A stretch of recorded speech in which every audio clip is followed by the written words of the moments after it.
What is up, everyone? Welcome back to our channel. Welcome back to TechMan.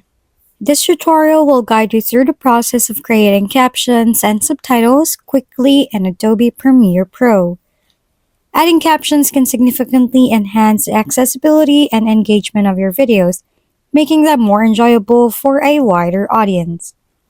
Let's launch Adobe Premiere Pro and open your existing project or create a new one. Navigate to the top menu and select Window.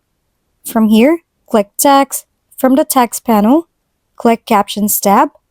Once you are here, click on Transcribe Sequence. On the prompt, let's select the language.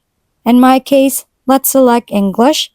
On the audio on track, select Audio 1 or any audio you want for your captions. Once done, click Transcribe below.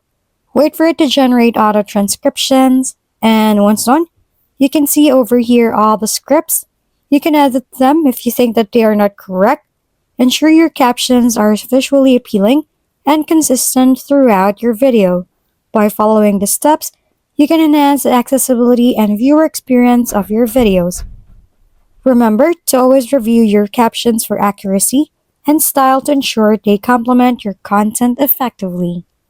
If we've been helpful, kindly give us a thumbs up. And don't forget to hit the subscribe and bell button for more contents. For any questions and suggestions, comment down below.